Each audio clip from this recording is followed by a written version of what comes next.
우리가 내 인생을 바꿔주기 위해서 이렇게 설계해놨다는 생각이 들었어요. 잘 한번 생각해보세요. 1년에 2번밖에 없는 강의가 만약에 텀을 놓쳤으면 1년이나 2년이 걸렸었는데 저는 끝나면 저를 위해서 준비해놨다는 느낌이 들어가지고 그냥 빨리 탑승해야 됐다는 생각만 들었던 것 같아요. 네. 그리고 제가 이거는 책에도 얘기를 안 하는 내용인데요. 혹시라도 오해 안 하셨으면 좋겠어요. 신앙이라기보다는 저는 생각이고 고전을 읽은 느낌이라고 생각하시면 좋을 것 같아요. 저희는 회사에서 매일 아침에 큐티라는 걸 씁니다. 이렇게 시작을 해서 현재는 한 5권 정도 손으로 필사한 큐티가 있는데요.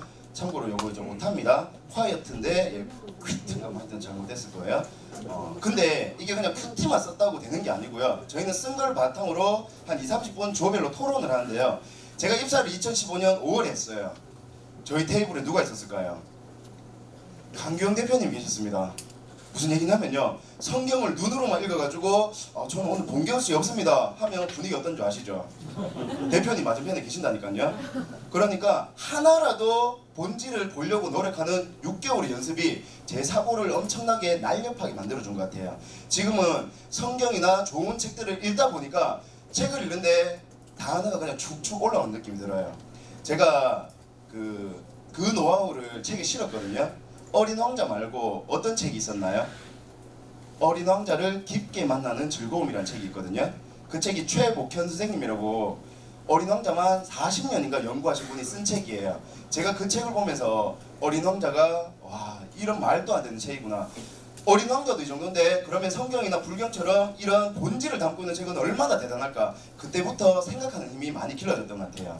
쓰는 걸 그냥 단순히 적기만 한 게 아니고요. 좀 로직을 잡거나 떠오르는 아이디어들 이런 것들을 정리하면서 읽었던 것 같아요. 그리고 저는 전혀 배경 지식이 없었기 때문에 대표님께 듣는 본질적인 지식들이 너무 많이 쌓였던 것 같아요. 그리고 이 운해가 발달하지 못했던 걸 알고 의식적으로 의내를 쓰기 시작했고요. 그러다 보니까 나중에 여기서 강의안이 나오니까 사람들이 뭔가 조금 다름을 느끼시더라고요. 왜? 본질을 건드린다라고 저는 생각을 했거든요. 그리고 떠오르는 아이디어를 이런 식으로 막 묵상했던 것 같아요. 내 인생은 무엇을 위한 걸까? 라고 하면서 새벽에 뭔가 조금 영성이 좀 있는 시간에 아이디어를 내니까 오후 시간에 열심히 뭔가 하면서 내는 아이디어하고는 질적으로 달라졌던 것 같아요. 저는 이 시간을 즐겼던 것 같습니다. 네. 그런 식으로 거의 하루도 빠짐없이 꾸준히 이렇게 해왔던 것 같아요. 그러다가 하루씩 이렇게 정리를 해봤어요. 내가 말을 할 때 사람들이 얘기하면 알아라고 얘기하고 있는지 맞아라고 표현하고 있는지, 내가 변호사처럼 말만 하고 있는지, 아니면 증인된 삶을 보여주고 있는지, 누군가 얘기에 크크 하면서 비웃고 있는지, 아니면 와 큐큐큐 하면서 감동해주고 있는지, 그런 식으로 제 삶의 기준과 원칙들이 생겼던 것 같아요. 그리고 하다가 저는 어떻게 보면 그 오랜 시간 동안 신앙을 하신 분과 신앙을 하지 않으신 분 사이에 있는 사람이라고 생각하거든요. 그러면 내가 할 수 있는 역할을 좀 쉽게 접근할 수 있어야 되겠다. 그래서 성경 구절 중에 제일 삶 속에서 와닿는 걸 적었어요. 참고로 이 구절은 그 페이스북에서 우연히 봤어요. 우리 장재훈 선배님이 이제 올려준 페이스북에서 미국의 다이빙 선수가 원래는 중국이 1위부터 10위를 하는데 미국 선수가 1등을 했어요. 비결이 뭡니까? 라고 하니까 본인은 하루 종일 이 구절을 외웠다라는 얘기를 하더라고요. 그래서 저도 강의할 때 긴장되면 이 구절을 한 50번씩 외우는 것 같아요. 그러니까 그 다음부터 세상이 막 두렵다기보다는 즐길 수 있게 되는 것 같아요. 그리고 결국 믿음의 문제예요. 의심이 있으니까 뭔가가 잘 이루어지지 않았지 않나 라는 생각이 들었고요. 제가 책에 딱 한 구절, 성경 구절을 실었던 게 이 문장입니다. 우리가 환난 중에도 즐거워하느니 이는 환난은 인내를, 인내는 연단을, 연단은 소망을 이룬 줄 알미로다. 여기서 핵심은 예전에는 예만 봤던 것 같아요. 왜 이렇게 나한테 문제가 많고 고난이 오고 역경이 올까? 근데 지금은 예로 가기 위해서 내가 출입문에 들어섰구나. 그러면 포기하지 않고 이걸 견뎌낸다면 내 인생은 희망과 소망으로 갈 수 있겠구나 라는 생각이 들었던 것 같아요. 그리고 제가 이 책에서 한 3개 정도 뽑자면 그 중에 하나가 이거라고 말씀드릴게요. 책 한 권에서 금맥을 했습니다. 그 책이 바로 도쿄대 교수가 제자들에게 주는 쓴소리인데요. 이 책은 너무 아까운 책이고 솔직히 말해가지고 아끼고 싶은 책이에요. 2003년에 92세로 서거했고 30여 권의 경제학 책을 집필했는 우리 찰스 킨들버거 경제학 교과서는 세계적인 고전의 반열에 올랐는데요. 이분을 이 저자가 만났어요. 만나서 스위스 바젤에서 경제학회에서 만났습니다. 그리고 질문을 했어요. 어떻게 이렇게 엄청난 대작들을 냈습니까? 정말 단순하던데요. 다른 게 아니고 저는 책이나 자료를 읽는 방법이 있습니다. 이거다 싶으면 책이나 자료를 읽고 밑줄을 중요한 부분에 긋습니다. 떠오르는 생각을 적는데요. 본과 깨를 얘기하고 있네요. 그리고 한 번 다 읽으면 이번에는 이 밑줄 긋고 떠오르는 생각들을 행간을 띄우지 않고 타자를 친대요. 이렇게 해서 어엿한 세 메모가 나왔잖아요. 그게 바로 책 속 본계적과 본계적 노트가 아닌가라는 생각이 들었어요. 근데 확실히 대가들은 다른 것 같아요. 여기서 끝이 아니었습니다. 그렇게 계속 하다 보면 늘어나고 의문이 생기면 메모의 여백에 다시 정돼요. 자기가 쓴 글을 통해서. 즉 메모의 메모지요. 이렇게 분량이 늘어나면 메모의 메모도 늘어납니다. 괜찮지 않나요?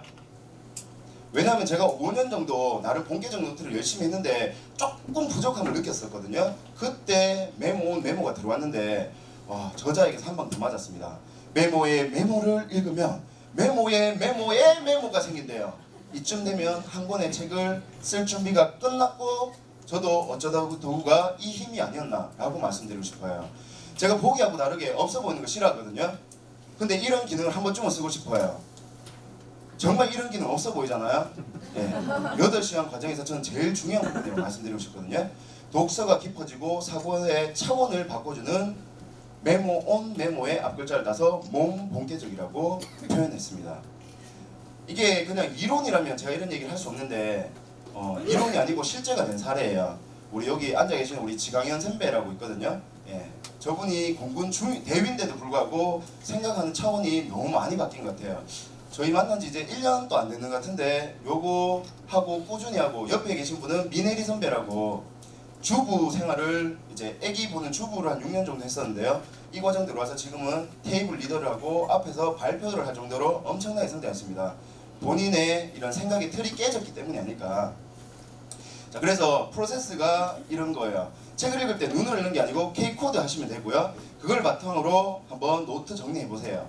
그리고 얘를 출력해서 A4에 한번 꽂아 보세요. 그런 다음에 그 A4에 메모 온 메모를 해보세요. 네, 이런 느낌이에요. 출력을 하면 여백이 이렇게 나오거든요.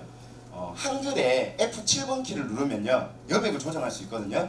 걔를 5cm씩 해보세요. 그러면 이렇게 여백이 생깁니다. 여백이 생기면 어떤 생각이 들까요? 뭔가 적어야 되겠다라는 생각이 들잖아요. 그래서 해야 하겠다가 아니고 될 수밖에 없도록 저희가 한번 해봤던 것 같아요. 그래서 저는 본계적의 결론은 이거라고 말씀드리고 싶어요.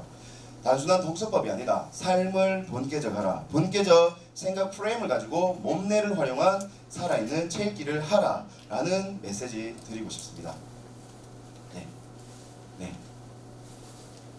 네. 자, 정리력. 제가 6년에 걸쳐서 3P에서 이 도구를 계속 활용하면서 제일 그래도 행복했던 게 이 정리력이라는 걸 런칭한 순간이 아니었나. 버전업 매뉴얼이라고 매뉴얼을 만들 때 처음부터 완벽하게 하려고 하면 안 되는 것 같아요. 우리가 일을 할 때 대부분 PPT를 켜거나 엑셀을 바로 하는 사람들이 많다고 생각해요. 근데 저는 이렇게 손으로 먼저 적어봤으면 좋겠고요. 저는 화이트보드 예찬론자거든요. 그러니까 대표님하고 저희는 회의할 때마다 이런 식으로 항상 화이트보드 앞에서 뭔가를 시작합니다. 그리고 앞에는 출력물인데 출력물은 어지간하면 흑백이에요. 그래야지 흑백에 우리가 빨간색으로 쓰면 이게 버전이 업이 되는 거거든요. 그리고 저는 팁을 드리자면 중요한 분, 회의에서 제일 장이신 분을 얘기하면 보라색으로 적습니다. 왜? 보라색이 귀족 색깔이잖아요. 나중에 봤을 때 누가 했는 얘기인지 모르는데 색깔만으로도 이게 팀장님들이 얘기인지 대표님 얘기인지를 알면 그런 생각들을 계속 보고 CEO를 본계적하고 상사를 본계적할 수 있는 것 같아요. 네, 이렇게 치열하게 10번 이상 퇴짜를 맞았습니다. 정리력을 만들 때. 근데 마지막에 한 번에 진짜가 나왔던 게 대표님 하루는 이런 말씀 하시더라고요. 예전에 내가 박성수 회장님한테 제안을 했는데 말 한 번에 바로 퇴짜를 놓더라. 근데 그렇게 20번 정도 끝나고 나서 첫 번째 결과물하고 20번째 결과물을 보니까 이거는 차원이 다르다라는 말씀하셨어요. 그래서 처음에 사실 힘들었거든요. 왜냐하면 갈 때마다 좀 부족하고 안 된다는 얘기 들으니까 좀 힘들었는데 그 느낌을 계속 이어가니까 나중에는 결과물이 나올 수 있었던 것 같아요. 그래서 저는 만약에 선배님들이 누군가를 알려주고 싶으면 지금 잘 나가는 모습 말고요, 처음의 모습들을 잘 이제 정리해 놓으시면 좋을 것 같아요. 그래서 저는 강의의 최초 버전 1, 2, 3, 4 이렇게 버전업을 스토리 매뉴얼로 정리해 놓고 나중에 누군가한테 알려줄 때 지금 모습 말고 처음에 이랬다, 처음에 이렇게 시작했다, 이때는 회의부터 했다, 뭐 이런 느낌을 전해줬던 것 같아요. 그리고 일을 할 때 항상 끝점을 보는 연습을 했던 것 같습니다.